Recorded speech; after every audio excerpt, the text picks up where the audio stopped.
Primeira carta aos Coríntios, capítulo 11, versículo 23 a 28, que diz assim: porque eu recebi do Senhor o que também vos entreguei, que o Senhor Jesus, na noite em que foi traído, tomou o pão, e tendo dado graças, o partiu e disse: isto é o meu corpo que é dado por vós.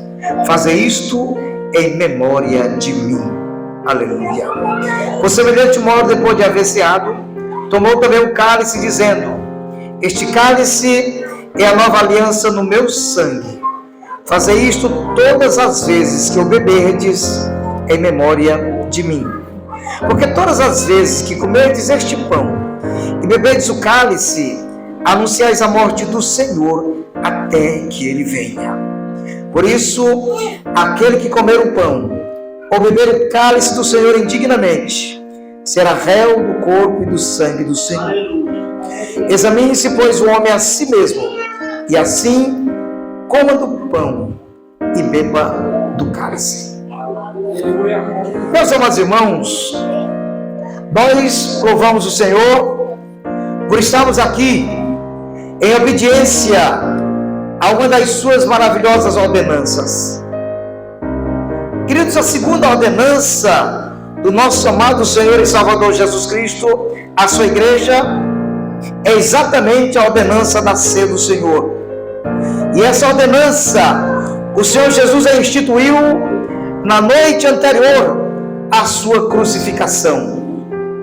Este acontecimento da ceia está registrado, meus amados irmãos, em cada um dos três evangelhos chamados sinóticos, que tem situações parecidas, versões parecidas. Está escrito em Mateus, Marcos e Lucas. Porém, o melhor relato e o relato mais completo é esse que nós acabamos de ler, encontrado na primeira carta aos Coríntios, capítulo 11, versículos 23 a 28, que é uma passagem em que o apóstolo Paulo, ele procura corrigir alguns abusos que aqueles crentes da igreja em Corinto estavam praticando durante a ceia do Senhor.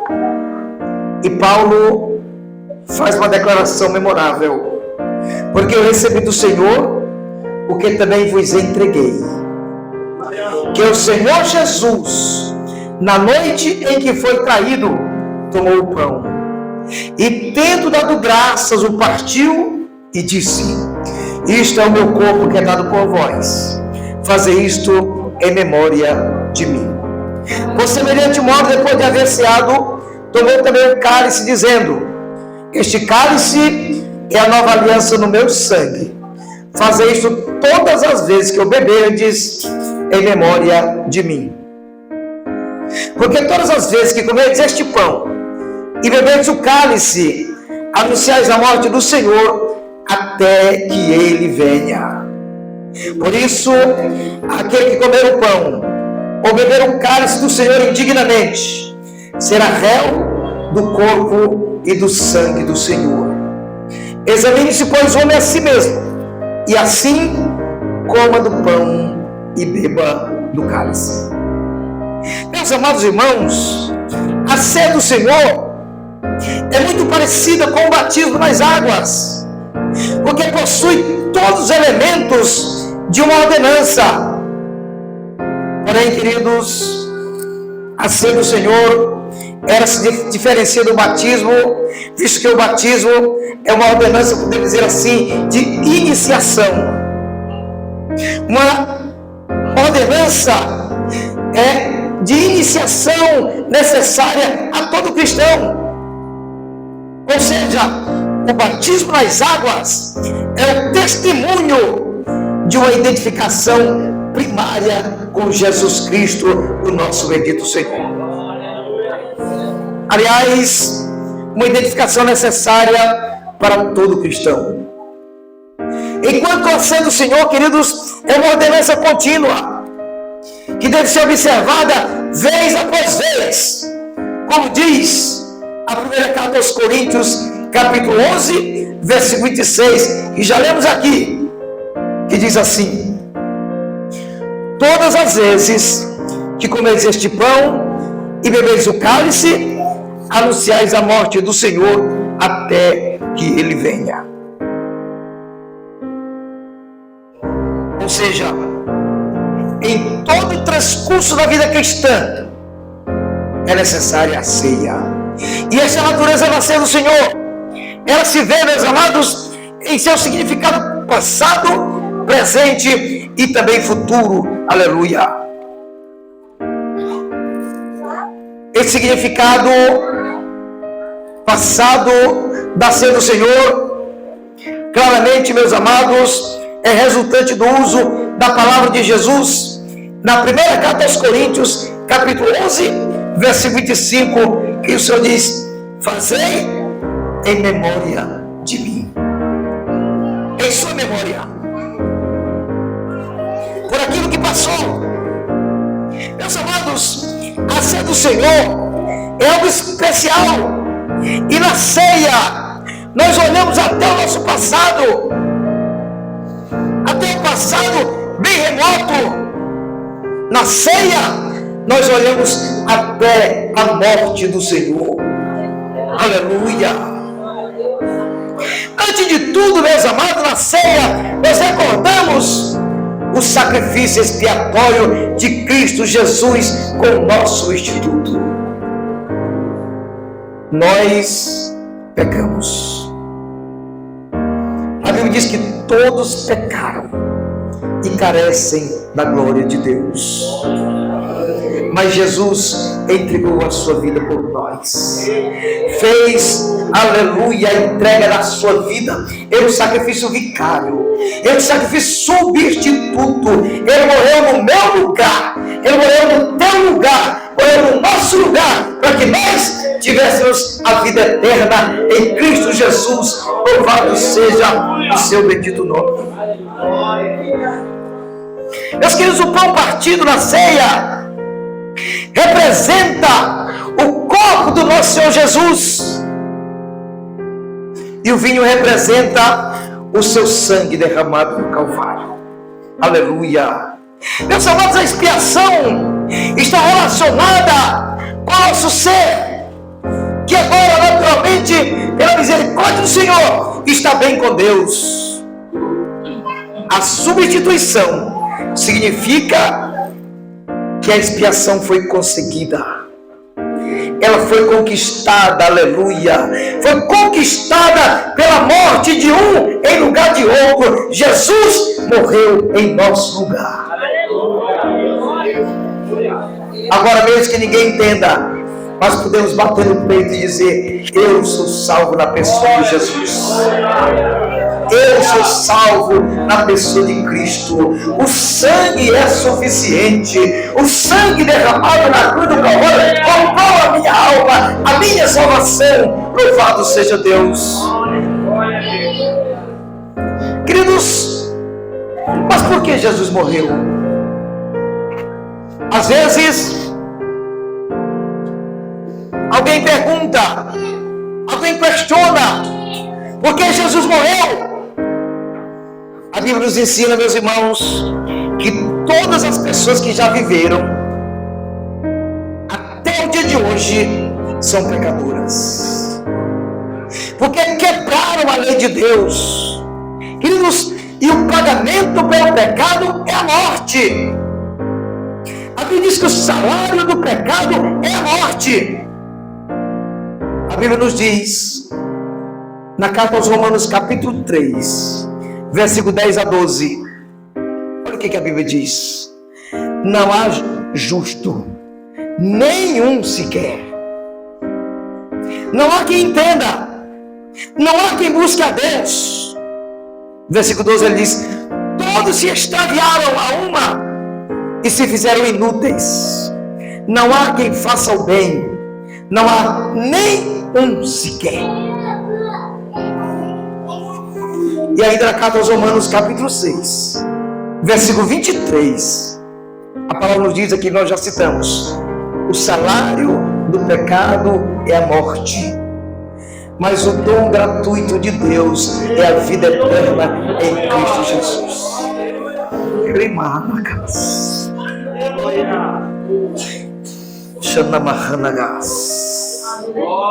O salário do pecado é a morte. Oh, aleluia. Mas o dom gratuito de Deus é a vida eterna em Cristo Jesus, o nosso Senhor. Oh, Rebanash. Que privilégio nós temos, meus irmãos, morando aqui na Ilha dos Lençóis, morando em Apiguaçu, morando nesse mundo corrompido e perverso, mas o meu nome e o teu está escrito no céu. Porque o dom gratuito de Deus é a vida eterna. E nós temos alistados para ter vida eterna. O sangue de Cristo conquistou a nossa vitória. A vida eterna está conquistada pelo sangue de Cristo derramado por todos nós. Aleluia! Meus queridos, o que o pecador tem obtido com o pagamento do seu pecado é a morte em todas as suas formas: física, espiritual e eterna. A morte implica em uma separação. A morte física é quando a alma e o espírito se separam do corpo mortal. A morte espiritual é quando a alma e o espírito se separam eternamente de Deus. Meus amados irmãos, nós merecemos esta separação como consequência do nosso pecado. Porém, Jesus tornou-se o nosso substituto. Aleluia! Oh, aleluia! Jesus tornou-se o nosso substituto. Aleluia! Quando Ele experimentou a morte física e a morte espiritual em nosso lugar. Oh, aleluia! Já tivemos a ocasião de ver aqui na carta aos Romanos, capítulo 6, versículo 23, que o salário do pecado é a morte. Mas, queridos, pela grande misericórdia do Senhor, o texto sagrado continua dizendo que o dom gratuito de Deus, aleluia, é a vida eterna em Cristo Jesus, o nosso Senhor. Aleluia! Oh, aleluia! Meus irmãos, o dom gratuito de Deus é a vida eterna. O dom gratuito de Deus é a vida eterna. Meus amados, que esplendoroso é isto! Que coisa grandiosa, maravilhosa! Que verdade consoladora! O dom gratuito de Deus é a vida eterna. Ramanash. Oh, aleluia! Meus queridos, o pecador que se refugiou em Jesus Cristo, ele ganha a vida eterna, ele recebe a vida eterna. Louvado seja Deus! Ou seja, o pecador que se refugiou em Cristo recebe comunhão com Deus, aleluia, por meio de Jesus Cristo, o nosso Senhor, aleluia. O pecador que se refugiou em Jesus Cristo, ele recebe a luz, aleluia, a luz do conhecimento da glória de Deus, aleluia. E sabe como é que ele recebe? Na face de Cristo, o nosso substituto. Louvado seja Deus. Aquele que se refugia em Cristo recebe o amor de Deus, aleluia, derramado no seu coração pelo Espírito Santo. Recebe a paz de Deus que excede toda compreensão. Isso acontece na sua íntima comunhão com Deus, aleluia. Louvado seja Deus. É por isso, meus irmãos, que nós perdoamos uns aos outros, porque nós recebemos o amor de Deus. É por isso que nós liberamos o perdão. Alguém nos ofende, nos faz o mal, mas o perdão acontece porque Jesus está em nós. E Ele é amor, aleluia.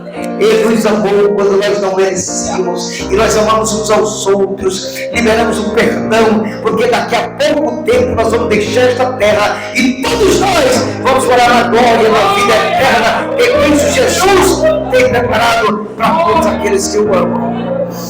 Oh, aleluia. Aleluia. Meus amados, nós podemos ver uma ilustração viva deste princípio quando nós começamos a ler a Bíblia. Nos primeiros capítulos do livro de Gênesis, nós vemos que Adão e Eva haviam pecado. E agora eles passaram a ter medo das consequências do seu pecado. A Bíblia diz que todos os dias, ao final do dia, Deus descia, o próprio Deus descia para o jardim e conversava com Adão e Eva. Olha que coisa especial, o próprio Criador conversando com a sua criatura, dando instruções. E Deus não se surpreende com nada. Deus conhece o futuro. Ele sabe todas as coisas. Para Deus não há amanhã. Para Deus não há ontem. Para Deus é o kairos, o tempo presente. Todo o tempo é hoje. Para Deus Ele é dono do tempo. Adão foi criado hoje. Para Deus a volta de Cristo é hoje. Para Deus é assim. O tempo não influencia Deus. Há pouco tempo atrás eu não tinha um cabelo branco, agora eu já tenho. Porque o nosso tempo é cronos, a cronologia ela é implacável. Ela vai derrubando, a pele vai enrugando, vai caindo. Daqui a pouco não tem mais força, o tornozelo incha, coisa horrível. Né? A idade faz assim, o tempo tem essa influência, mas Deus não sofre a influência do tempo. Ele é dono do tempo. Ele é o criador do tempo. Ele é o Senhor absoluto do tempo. Aleluia. Deus não se surpreende com nada. O que vai acontecer amanhã Deus já sabe. O Salmo diz: Senhor, a palavra nem chegou à minha língua e tu já conheces toda. Ribanash. Oh, aleluia. Mas, meus amados, voltando aqui ao texto de Gênesis, o texto de Gênesis capítulo 2, versículo 16 e 17, diz assim: o Senhor Deus lhes deu uma ordem. Qual é esta ordem? De toda árvore do jardim comereis livremente, mas da árvore do conhecimento do bem e do mal não comerás, porque no dia em que dela comeres, certamente morrerás. Meus amados, é possível que Adão e Eva tivessem uma ideia muito clara do que significava a morte. A Bíblia diz que naquele dia Deus desceu, como descia todas as tardes. Eu até gosto de dizer assim, como se Deus fosse tomar um cafezinho da tarde com Adão e Eva. Deus desceu ao jardim, sabia perfeitamente onde Adão estava, mas com Eva. O Senhor faz uma pergunta: Adão, onde estás, Adão? E Adão, cheio de medo, disse: Senhor, eu estou aqui. Eu ouvi a tua voz, mas eu estava nu, e por isso eu tive medo e me escondi. Veja, aí começa o medo. Nunca tinha tido medo no mundo. Adão não sabia o que era medo, mas o pecado trouxe o medo a Adão. Meus amados irmãos, é possível que Adão e Eva tivessem uma ideia muito clara do que significava a morte. Portanto, eles sabiam que deveriam tratar-se de algo muito sério. É por essa razão que, quando pecaram por sua desobediência, e logo depois que escutaram a voz de Deus, se esconderam, ou tentaram se esconder, que da presença de Deus ninguém se esconde. No entanto, amados, ninguém jamais pode esconder da presença de Deus. Deus lhes falou que os chamou. Deus chamou naquele momento para que saíssem do seu esconderijo. E Deus começou a conversar com eles. Deus começou a tratar da transgressão daquele casal. Meus amados, imaginem que confronto foi este. Que confronto amedrontador. O próprio Deus dizendo: por que você fez isso, Adão? E Adão colocando a culpa na mulher: senhor, não foi eu não. Foi a mulher que tu me deu. Ela que fez isso. Você, Eva? Não, senhor. Foi a serpente. Imagine, meus irmãos, que confronto foi esse? Aqui está, meus irmãos, Deus, que havia dito aos nossos primeiros pais que no dia que pecassem, nesse dia morreriam. E diante dele, agora estão Adão e Eva, caídos em pecado. Meus queridos, dadas as circunstâncias, cabia esperar a execução imediata, a sentença de Deus imediata sobre aquele casal. Escute aí, se Deus houvesse matado Adão e Eva nesse momento, tanto física como espiritualmente, os colocando fora da sua bendita presença para sempre, Deus teria feito justiça.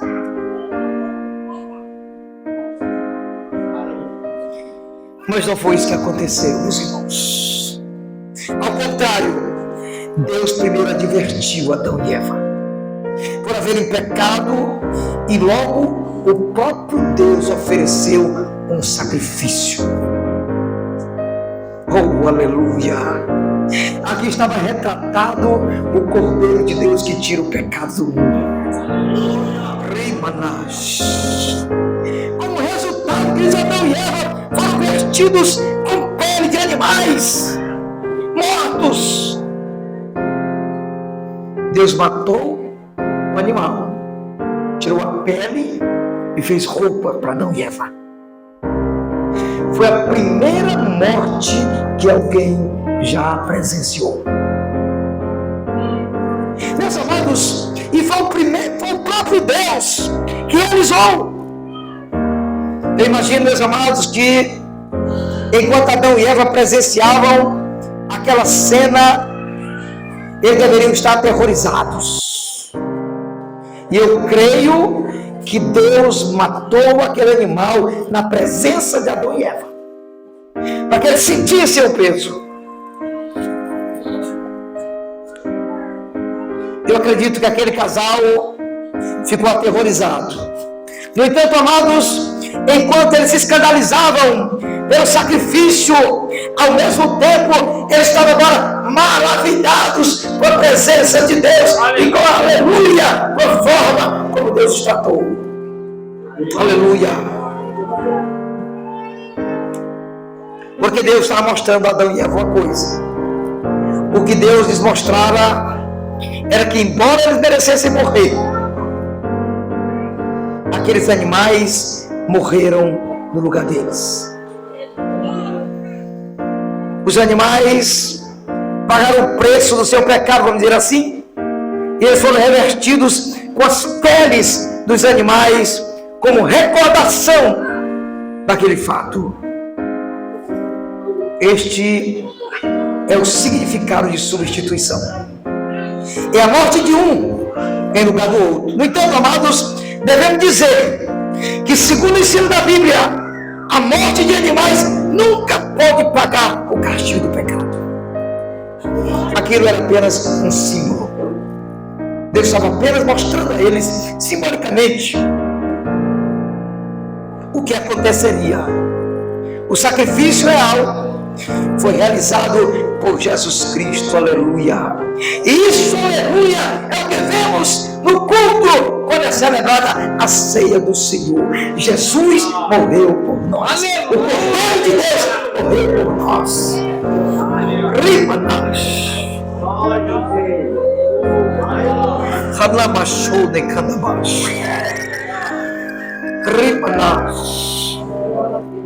Meus amados, também olhamos para trás e vemos algo que Jesus sugeriu quando falou do vinho. Marcos 14, 24. Isso chama o sangue da nova aliança. Oh, aleluia. 1 Coríntios 11, 25.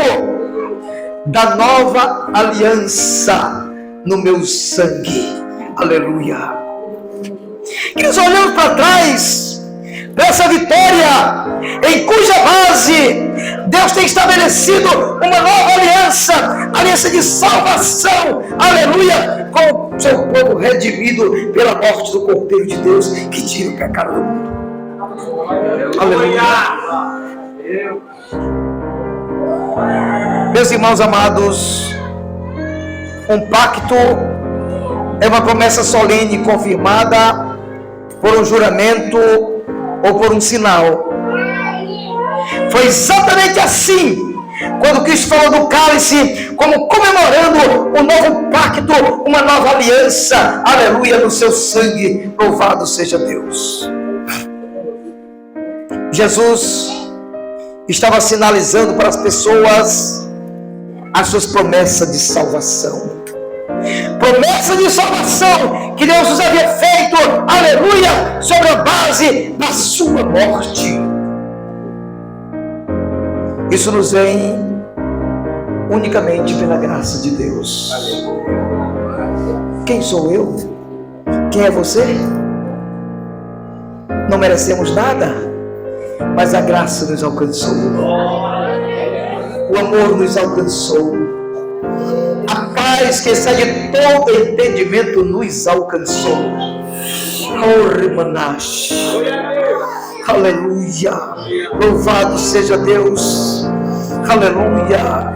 Queridos, a ceia do Senhor também, ela tem um significado presente. Primeiro, essa ordenança é algo que participamos repetidas vezes, recordando a morte do Senhor repetidas vezes, até que Ele venha conforme a sua instrução.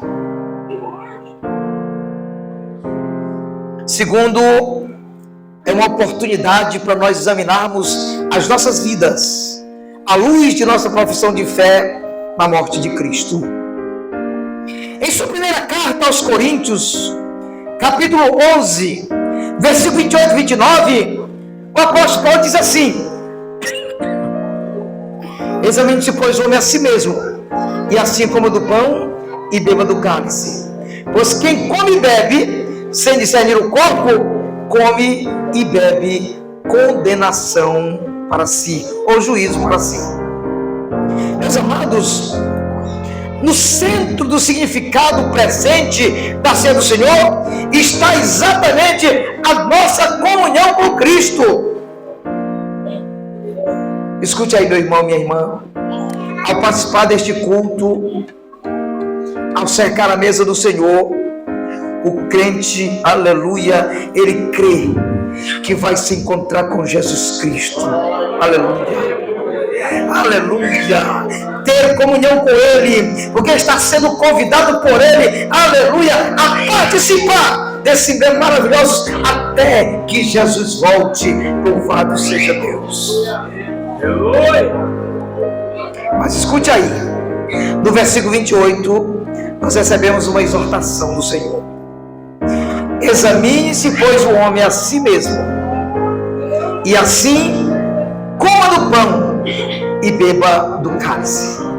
Mas que isso significa dizer que o exame tem lugar, porque seria uma hipocrisia aparentar estar em comunhão com o Senhor e manter algum pecado escondido em nossos corações.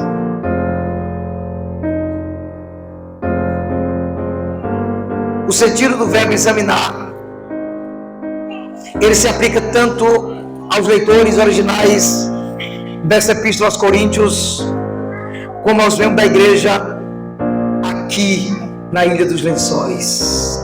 Aleluia.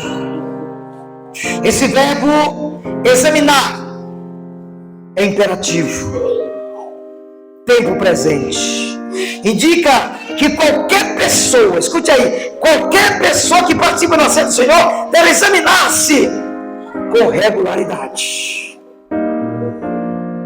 Todos devem saber que não devem participar da comunhão com o coração que despreze a Deus, com o coração cheio, vamos dizer assim, de frivolidade. Depois de examinar-se, o cristão então deve se aproximar da mesa do Senhor com amor, aleluia. Não qualquer amor, mas um amor genuíno para com o Senhor e para com o seu próximo. Isso vale, meu Deus, meus amados irmãos, para todos nós os cristãos em todos os lugares. Todos aqueles, escute aí, todos aqueles que participam da ceia devem chegar à mesa do Senhor com amor sincero para com Deus e também para com a sua palavra. Glória a Deus. Aleluia. E o terceiro significado é futuro. Mas ainda falando no presente, na ceia do Senhor nós precisamos olhar para o nosso irmão e examinar como está a minha comunhão com o meu irmão. Como nós estamos vivendo em amor uns para com os outros. Como nós estamos cuidando uns dos outros. Mas, queridos, como disse aqui, a ceia do Senhor também, ela tem significado futuro. Em sua primeira carta aos Coríntios, capítulo 11, versículo 26, o apóstolo Paulo diz assim: porque todas as vezes que comedes este pão e bebedes o cálice, anunciais a morte do Senhor até que Ele venha. Aleluia. Meus irmãos, o Senhor sugeriu mesmo quando disse aos seus discípulos que estavam comendo a última ceia com Ele, conforme o registro de Marcos, capítulo 14, versículo 25, quando Jesus diz assim aos seus discípulos: em verdade vos digo que jamais beberei do fruto da videira até aquele dia que eu hei de beber novo no reino de Deus. Aleluia.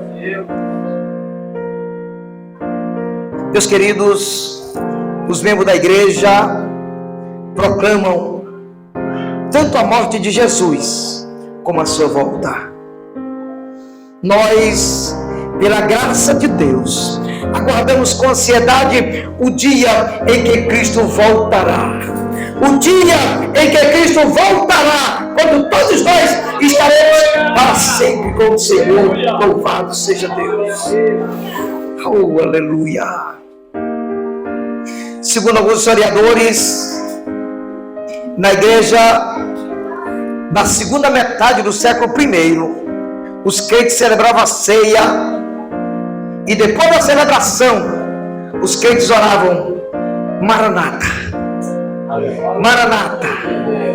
Maranata é uma palavra interessante que no original significa: vem, Senhor. Vem, Senhor. Vem, Senhor. Maranata, vem, Senhor Jesus. Louvado seja Deus. Glória a Deus. Meus amados irmãos, jamais podemos reprimir o nosso desejo de estar com Jesus.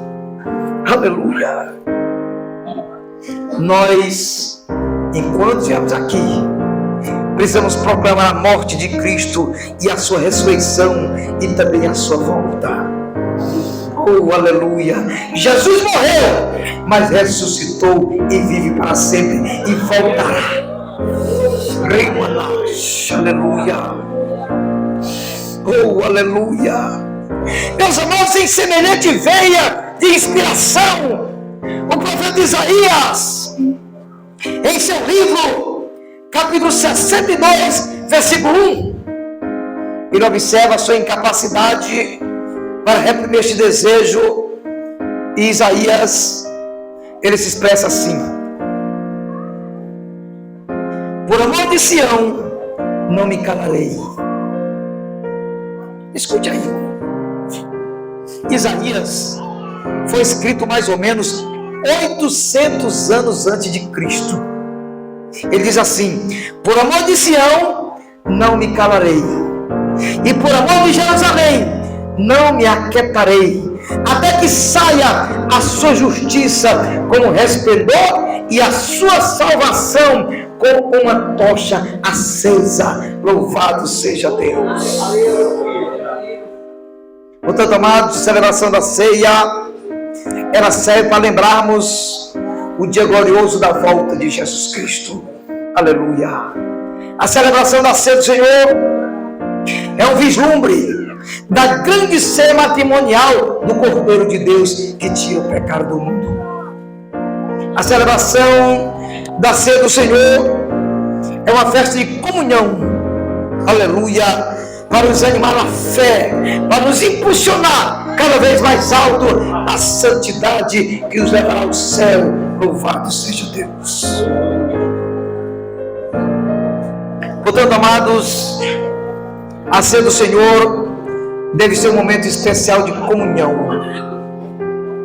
momento especial de reflexão, de devoção, de fé, de adoração. E tudo deve ser feito de coração e com toda reverência, sabendo que Deus é Rei eterno e nós somos seus súditos. Louvado seja Deus. E para findar, no último livro da Bíblia, Apocalipse, capítulo 22, versículo 20, a palavra de Deus nos assegura: aquele que dá testemunho dessas coisas diz: certamente venho sem demora. Que nós possamos, igreja do Senhor, dizer com alegria: amém. Vem, Senhor Jesus. Vem, Senhor Jesus. Vem, Senhor Jesus. Aleluia. Aleluia. Meus irmãos, o sangue de Jesus é suficiente. Nós somos salvos pelo sangue, curados pelo sangue, redimidos pelo sangue. Aleluia. Nos alimentamos da palavra pelo sangue, respiramos pelo sangue. Aleluia. O sangue de Cristo é suficiente. Aleluia. Para nos libertar do pecado e nos levar para o céu. Louvado seja Deus. Aleluia.